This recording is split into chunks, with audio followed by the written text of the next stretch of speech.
পৃথিবীতে অনেক কিছুই ধাক্কা খেতে খেতে কিন্তু ভেঙে যায়, একথা তো আপনারা সবাই জানেন না? কিন্তু শুধুমাত্র একটা জিনিস ধাক্কা খেতে খেতে পাওয়া যায়, সেটা হচ্ছে সফলতা। আজকে ডিএক্সএন পেয়ে আমি সত্যি গর্বিত, আমি সত্যি আনন্দিত। এই জন্যই আমি প্রবাসে এসেছিলাম একজন এমব্রয়ডারি ডিজাইনার, সেখান থেকে কনভার্ট হয়ে একজন ড্রাইভার, আর সেখান থেকে ধাক্কা খেতে খেতে খেতে খেতে মেম্বার হয়ে ডিএক্সএনে, মেম্বার থেকে স্টার এজেন্ট, স্টার রুবি, হাঁটি হাঁটি পাপা করে তিল তিল করে অর্জন করেছি star diamond, executive star diamond, আজকে আলহামদুলিল্লাহ সিনিয়র স্টার ডায়মন্ড। আলহামদুলিল্লাহ,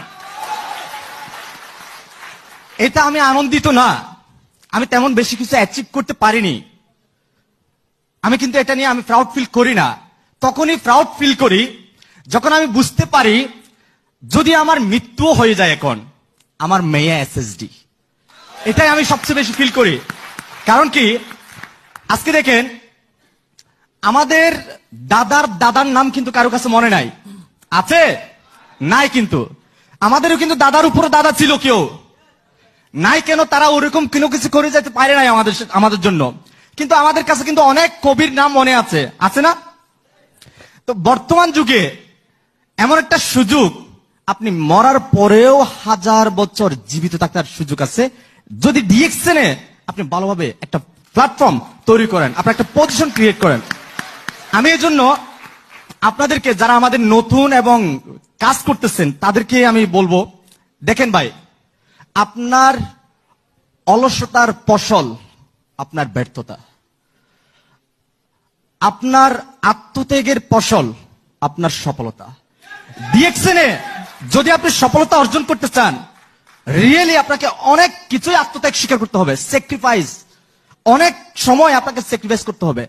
এই জায়গাতে আপনি হার মেনে যাচ্ছেন স্যাক্রিফাইস না করার কারণে। স্যাক্রিফাইস করুন, স্যাক্রিফাইস করার জন্য চেষ্টা করুন।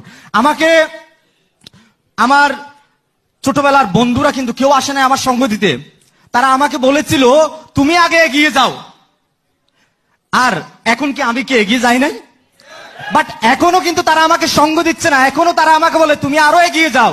বাট আমি তাদেরকে বলতেছি আমি যে এখন কত পরিমাণ এগিয়ে গেছি, যদি তোমরা বুঝতে পারো তাহলে কিন্তু পাগলের মতো আমার পিছনে দৌড়াবে। কিন্তু এই জন্য আমার কথা শেষ করতেছি এটাই বলে, দেখেন ওরা সবাই আমাকে দেখে হাসে কারণ আমি ব্যতিক্রম, আর আমি তাদেরকে দেখে হাসি কারণ ওরা সবাই একই রকম।